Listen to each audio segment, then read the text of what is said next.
Herkese salam. Bu səfərki Başboş Düşüncələr seriyamda istəyirəm biraz müdafiə mexanizmlərindən danışım. Arxa planda da mənim birlikdə dərs edəcəksiniz. Bəs nədir bu müdafiə mexanizmləri? Məsələn, belə bir nümunə verərək giriş etmək istəyirəm ki, məsələn, sabah imtahanınız var və siz çox stresslisiniz. Anidən deyirsiniz ki, gedim otağımda yapışdırım. Məsələn, gedim dərs masamda yapışdırım ya da nəsə edirsiniz. Bu əslində zəhnin insanı həddən artıq stressdən, daxili ağrıdan, narahatlıqdan qorumaq cəhdidir. Yəni avtomatik verib qalxanda biz bunu özümüz idarə edə bilmirik. Arxa fonda gizlicə baş verir əslində və biz düşünəndə ki, tənbəllik edir, əslində bu tənbəllik deyil. Beynin həmin o imtahan qorxusundan məsələn insanı qorumaq cəhdidir. Amma bu mexanizmlər adaptiv və manadaptiv olaraq iki cür olur. Adaptivlər faydalıdır. Məsələn, hər hansı bir pis hadisə baş verəndə adaptiv müdafiə mexanizmi göstərən şəxs həmin enerjini düzgün yolla atmağa çalışır. Yəni gedir, idman eləyir, nə bilim, rəsm çəkir, yazı yazır. Yəni bir şəkildə başını müsbət yana doğru qarışdırır. Bir də bunun maladaptiv tərəfi var.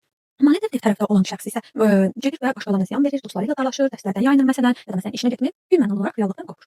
Ümumiyyətlə, psixiatr George Boylan deyir ki, insan böyüyüb yetimləşdikcə o müdafiə mexanizmlərində bilə-bilə inkişaf edir. Bunlarda dörd əsas səviyyələr bölünürlər. Bu səviyyələrdən biraz danışmaq istəyirəm ki, kimdən müdafiə mexanizmi varsa tapsın. Ümumiyyətlə birinci pillə psixotik pillə adlanır, yaxud da biz bunu adlandırırıq patoloji səviyyə. Bu ibtidai mərhələdir. Yəni burada insan o qədər ağır stress yaşayır ki, beyin bu reallığı qəbul etmək üçün özündə güc tapmır və dözə bilmədiyi üçün reallığı rədd edir, silir, özünə yeni bir dünya uydur.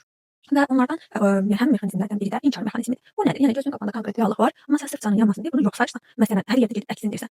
Deyək ki, bir işin qaydasında getmir, amma yox çox əla gedir, hər şey yolundadır, istədiyim kimidir falan deyə inkar edirsən əslində. Digər bir tərəfdən təhrif var. Təhrif isə tamamilə öz daxili ehtiyaclarına uyğun olaraq dəyişdirməli həmin situasiyanı faktı. Məsələn, imtahandır və sən imtahanın kəsildiyi öyrənmisən, amma hamı inandırmağa cəhd edirsən ki, mənim olsa çox ağıllı olduğumu bilirdi, məni sınayırdı deyə belə bir addım atdı və məni kəsdi. Yəni nə əlaqədə, nə əlaqə. Və bəzən də uydurma proyeksiya olur. Bu nədir? Öz daxilində qəbul edə bilmədiyin nə qədər hiss varsa, başqasına yükləyirsən həmin bir hissi. Məsələn, deyək ki, bir dostluğunuz var, amma adı dostu da, sən ondan nifrət edirsən. Bunu özünə etiraf edə bilmirsən, çünki adı dostu axı. Ona görə öz beynində düşünürsən ki, o daim mənim ayağımın altını qazmağa çalışır, o məni daim pis tərəfə yönləndirməyə çalışır, məni aldadır, nə bilim, mənim üçün daim gizli planlar var və sair tipli. Digər bir tərəfdən isə autistik geri çəkilmə var. Bu nədir? Bu da odur ki, real dünyada bu problemi həll edə bilmirsən də qaçıb sığınırsan öz xəyal dünyanı. Məsələn, deyək ki, yenə dərslərdən nümunə verim, arxa planda dərs etdiyim üçün. Dərslərin çox pis vəziyyətdədir səviyyəsi. Və sən bilmirsən nə edəsən. Ona görə diqqətini xəyal dünyaya sığınırsan. Əslində özünə aid kiçik bir dünyanın qəhrəmanı kimi görürsən özünü. Yəni real bir addım atmırsan, sadəcə öz xəyallarında yaşayırsan. Və ən ağır stress anında isə şəxsiyyət fraqmentasiyası olur. Bu nədir? Bu insanın parçalanmasıdır. Yəni sanki insan öz faktiki bədən və kimliyindən qopur və yeni kimliklər yaranır. Məsələn, insan özünü anlamaqda çətinlik çəkir. Vaxtı düzgün bölə bilmir. Yəni yaşayır amma yaşadığının fərqində olmur. Yəni bir növ reallıqdan qopmaq halıdır. Bu birinci pillədə olanlardan bir neçəsidir. Sonra ikinci pilləyə gəlsə bu inkişaf etməmiş bir səviyyədir. Yəni burada tam yeniyetmə dövrüdür demək olar ki. Və necə yaranır? Demək İnsan öz uşaqlığından çıxır, reallığı gördüyü üçün, amma daxili dünyasında böyüklərin necə hiss etdiyini hələ bilmədiyi üçün qalır ortada. Və stress gələn kimi dərhal uşaqca reaksiyalar verməyə başlayır. Həmin məsələn reaksiyalardan biri əklin qalıqdır. Bu nədir? Yəni davranış ilə sadəcə düzə vermək. Yəni daxilindəki his danışma əvəzinə aqressiv hərəkətlərlə çözdürür. Ümumiyyətlə psixologiyada belə bir şey var ki, məsələn, hər hansı bir münaqişə baş verir və onda sən qırıb tökürsənsə və sonunda desənsə istəmədin oldu. Onda demək ki, sən uşaq versiya qayıtmısan. Çünki istəmədən qırıb tökə bilən canlı uşaqdır. Və sən demək ki, uşaqlıq övvəyə getmisən də onda belə çıxır. Çünki yetkin bir insan qırmağın heç nəyi həll eləməyəcəyin fərqindədir. O danışaraq çözməyə yönəlimlidir. Bu şəkildə. Və yaxud başqa biri idealizasiyadır. Bu biraz qorxuludur. Çünki sevdiyin şəxsi, nəsnəni, əşyanı hər nədirsə gözünün həddindən artıq böyüdürsən və düşünürsən ki, o mükəmməldir, mələkdir, heç bir səhv yoxdur. Yəni onda bir səhv görə bilmirsən. Görmürsən və görə də bilmirsən. Çünki sən onu ideallaşdırmısan, onu mükəmməlləşdirmirsən. Bir də onun tam əksi var, da devalvasiyadır. Bu da dəyərsizləşdirmədir. Və bu da odur ki, ondan nifrət edirəm, onsuz da dəyərsizdir, yəni nə bilim axmaqdır və sair kimi. Yəni ümumiyyətlə bu iki davranışın ortası yoxdur. Ya çox tərifləyirsən, ya çox pis istəyirsən. Məsələn, bir insanı ya ancaq müsbətlərindən görürsən, ya da ancaq mənfilərindən. Yəni mənfi hərəkət etmiş bir insanı müsbətə qəbullana bilmirsən, ya da tam əksinə daim müsbət hərəkət edən bir insanı mənfi paltar geyindirə bilmirsən. Digər bir tərəfdən də introyeksiya var. Bu introyeksiya nədir? Ətrafdakı insanların fikirlərini sorğulamadan öz daxili dünyana köçmək. Yəni bu nə deməkdir? Deyək ki, bir uşaq və illərlə ailəsindən ancaq səndən heç nə olmaz sözləri eşidib və o artıq imtahana gələndə avtomatik olaraq özünə onsuz da məndən heç nə olası deyil, onsuz da mən bacarıqlı deyiləm, bu imtahanı yada bilməyəcəm, onsuz da mən necə deyim, yaxşı bir uşaq deyiləm və sair kimi. Yəni başqasının dediyi bir fikri mənimsəyir və onun el olduğuna inanır. Və bu əlbəttə ki, müdafiə mexanizmidir. Digər biri isə passiv aqressiyadır. Bu nədir? Məsələn, deyək ki, bir iş yerindəsiz və müdür sizə bir iş tapşırır. Sən müdürə yox deyə bilmirsən axı. Ona görə gedirsən məsələn deadline qaçırtırsan. Və əslində yox deməyin bir yoludur da bu. Yox demirsən amma deadline qaçırtırsan, o iş batırmısan. Bu da passiv aqressiyadır. Yəni yox deyə bilmədiyin üçün əlindən gələn hər yolla o işi sabotaj edirsən. Digər bir tərəfdən də proyeksiya var. Bu nədir? Deyək ki, sinifdə bir dostunuz var, qrup yoldaşınız var, hər kimsə var və ona qarşı daxilində qısqanclıq var. Amma bunu onun üzünə deyə bilmirsən. Başlayırsan başqalarına demək ki, o qız məni elə qısqanır ki, heç məni gözü götürmür, heç məni bəyənmir və yaxud da ki, o oğlan daim mənim pisiyimi istəyir, mənim pisliyi eləyir və sair kimi. Yəni əslində özünün olan hissləri qəbul edə bilmədiyi üçün bunu başqasının üstünə atırsan bilmir. Amma məsələn stres dözülməz bir hala gələndə isə reqressiya baş verir. Bu nədir? İnsanın uşaqlaşması. Məsələn, deyək ki, belə bir hal var ki, insan çox ağır hiss eləyəndə bükülür. Bir növ ana bətnindəki halına dönür ki, o ağrıdan, acıdan qaça bilsin də, yəni rahatlıq tapıb yerə dönə bilsin. Reqressiyada bir tip elədir. Məsələn, deyək ki, tələbəsən və imtahandan kəsilmisən, gəlirsən çarpayıda bükülürsən, ya da gedib valideynlərinə, ya da dostlarından mərhəmət istəyirsən, yəni kiçik körpənin möhtaclıq hissini sən yenidən duymağa başlayırsan. Bir də digər tərəfdən dünyanın yalnız ağara görən insanlar var, bu da bölmə mexanizmidir. Məsələn, müəllim sənə yaxşı qiymət verirsə, o dünyanın ən yaxşı müəllimidir, amma bir gün bir kəlmə sən özünü düzəldəsən deyə tənqid edirsə, o dünyanın ən zalım, ən qəddar müəllimidir məsələn. Yəni bu insanlar ortadan tapa bilmirlər. Yəni səhvləri olan normal bir insan obrazı onlarda yoxdur. Yaxşı bir davranış görəndə yaxşı, pis davranış görəndə pis adlandırırlar.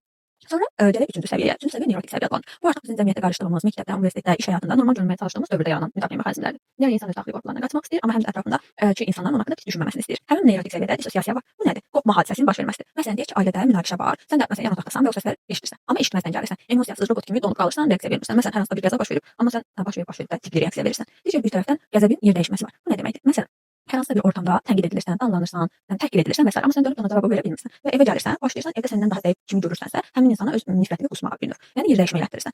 Ona öz aqressiyavı döyə bilmirsən deyə gəlib səndən daha zəifən öz azğını çıxırsan. Digər bir tərəfdən intellektuallaşdırmaq. Bəs bu nədir? Düşünək ki, hər hansısa bir pis hadisə baş verib və insan o pis hadisənin acısını hiss etməlidir. O durumu dadmalıdır, o hissin necə olduğunu anlamalıdır. Amma əvəzində gedir elmi faktlarla izah edir. Məsələn deyir ki, sevdiyi insandan ayrılıb və gedir deyir ki, hə bu yaşlarda bu normaldır, hormonlar oradan gəldi, dopamin buradan getdi, sirətdən oradan gəldi və s. Konkret olaraq elmi yolla izah tapır və o hissini yaşamır, donub qalır. Yəni sadəcə statistika ilə danışır. Yəni insan ağlamağı, gülməyi, bütün hissləri bacarmalı. Yəni insan 5 hissdən ibarət deyil, 5 ana hissdən gələn insanın nə qədər hissləri var və bütün bu hisslər dadılmaq üçün, yaşanılmaq üçün var. Hər zaman gülə bilmərik, hər zaman məntiqli ola bilmərik, hər zaman ağlaya da bilmərik, hər zaman neqativ də düşünə bilmərik. Həm o tərəf olduğu kimi bu tərəfdə olmalıdır. Amma intellektuallaşdırma edən insanlar sadəcə və sadəcə statistik nəticələrə baxırlar. Məsələn, başqa bir halda isə hadisəni xatırlayıb duyğusunu tamamilə bloklaşdırma var. Bu isə affektiv izolyasiya adlanır. Bu necədir? Deyək ki, yenə ümid edirəm ki, başına gəlməz, çox qəribə bir şəkildə qəza keçirmisən, amma bundan danışanda bayaq da dedim, hə olub da kimi danışır məsələn. Hadisə var, tamam, hadisəni detallarla izah edə bilir ki, çox acınacaqlı durumdur. Məsələn, belə baş verdi, bu oldu, o oldu, detalıyla verir. Amma duyğu yoxdur. Dönüb özünə demir ki, mən burada necə hiss elədim. Sanki robota demisən və robot hadisəni danışır. Heç bir duyğusuz və hisslər olmadı. Daxildəki real hissin tam əksini nümayiş etdirə bilirsən. Bu dadları reaksiya formalaşdırmaq. Bu nədir? Məsələn, deyək ki, olduğun ortamda birindən heç xoşun gəlmir, amma onu görəndə ona sarılırsan, canım cicim, yəni onu çox belə sənə yaxın insanmış kimi davranırsan. Yəni daxildə nifrət var, amma xaricdə də ona qarşı həddən artıq çox sevgi göstərirsən. Bu nədir? Yəni reaksiya formalaşdırırsan da. Əslində istəsən sən o insan deyilsən, amma eləymiş kimi davranırsan. Və bir də ən sonuncu olaraq yüksək adaptiv, yəni yetkin müdafiə mexanizmləri var. Bunlara nə aiddir? Bu əslində ümumiyyətlə bunlardan biraz danışsaq, insanın daxili gücünün əsas sübutu bu müdafiə mexanizmlərindədir. Dedim axı həm adaptiv, həm də maladaptiv olur. Yəni elə bütün müdafiə mexanizmlərdən fərqli deyil əslində. Sadəcə insan düzgün idarə etməyi bacarmalıdır. Məsələn, bu tip insanlar, yəni yetkin müdafiə mexanizmi olan insanlar çox vaxt reallığın fərqində olurlar. Öz ağrılarını inkar eləmirlər, həqiqətən qaçmırlar və konstruktiv, yəni faydalı bir tərəfə yönəlirlər. Bir növ adaptiv olur onlar da. Burada birinci məsələ altruizm. Bu fədakarlıqdır. Yəni insan öz daxilində həll edə bilmədiyi bir neqativ hisslər olur. Həmin münaqişələrdən doğan gərginliyi başqalarına yardım etməklə boşaldır. Məsələn, bu insanlar düşünürlər ki, özümü pis edirəm, başqasına yaxşılıq edeyim, həm o yaxşı hiss eləsin, həm mən yaxşı hiss edeyim. Bu çox adaptivdir də əslində. Yoxsa heç kimə ziyanı yoxdur. Hətta özü yaxşı hiss eləsin deyə başqalarına da yaxşı hiss etdirmək istəyir. Əslində bir növ reallıqdan qaçma var təbii ki. Yəni bu mənim öz gözlənti baxış açımdır. Amma yenə də yəni bunun mənfi bir yönə müdafiə mexanizmidir təbii ki. Amma mənfi yönə istifadə etmirsən ki, gedirsən başqasına yaxşılıq edirsən və sən onu öyrətməklə özün əslində bir addım daha irəliyə getmiş olursan. Digər bir tərəfdən yumor var. Məsələn, insan özündə nəsə narahatlıq doğurursa, həm heç və düşüncələrini zarafat, komik hekayə, nə bilim, kinayə forması ilə ifadə edir. İndi bəli, yumor hisslərin yumorla izah edilməsi yaxşı bir davranış deyil, amma maraqlı bir müdafiə mexanizmidir. Məncə mən də bundan çox istifadə edirəm. Bilirsiniz, insan öz qüsurlarında, uğursuzluqlarında zarafata çevrilib deyə bilirsə, deməli onunla barışır. Bir şəkildə qəbul edirəm ki, mən bu yanda, yəni mən xarakter olaraq belə bir insanam. Tamam, bu səhv eləmişəm, amma səhv də mənimdir, düzü də mənimdir. Bu addımı mən atmışam, addımın arxasında bu travma baş verib, daha baş verib, mən bunu onsuz da dəyişdirə bilməyəcəm ki. Yəni bir növ qəbullanır və özünü çox yaxşı şəkildə zarafata vurur. Üçüncüsü sublimasiya. Sublimasiya nədir? Yəni insan içində mənfi hisslər varsa, onu yaradıcı və faydalı bir enerjiyə çevirir. Məsələn, deyək ki, bu insan normal həyatında gedib, yəni çox kriminal işlər də görə bilər, amma onun əvəzində boks edir. Yəni əslində faydalı bir şey yönəldir, öz enerjisini idman edir və enerjisi o şəkildə çıxdığı üçün artıq mənfi hisslərə yönləndirmir. Yəni qanun şəkildə döyüşür, ya qazanır, ya da məğlub olur. Başqa bir hissə olmur. Biraz da sublimiasiyadan danışım. Bu isə şüursuz inkar ya da repressiya deyil, şuurlu şəkildə narahat düşüncə və hissləri bir kənara qoya bilmək bacarıqdır. Yəni insan özünə deyir ki, tamam, bir problemim var, amma indi bunu düşünməyəcəm. Daha uyğun vaxtda, zamanı gələndə, yeri gələndə bu problemi həll etmək üçün nəsə düşünəcəm. Yəni buna ən klassik nümunədə təbii ki, imtahan öncəsi şəxsi problemlərdir. Məsələn, ola bilər ki, insan həyatında hər cür hadisə baş verir, mənfi yöndə bir hadisə baş verir, amma bu insan qəbul edir ki, tamam, bu mənfi hadisə baş verir, amma mən bu imtahanı keçməliyəm. Hələlik həmin mənfi hadisəni qoyur bir kənara və müsbətə doğru, yəni imtahanı həll etməyə doğru düşünür. Sonra geri gələndə həmin problemə əlbəttə ki, geri qayıdacaq.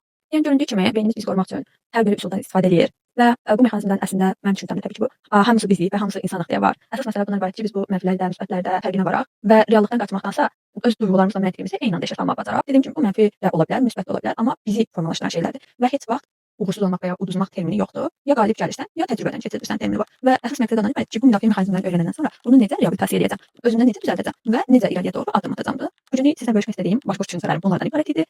Görüşənədək sağ olun.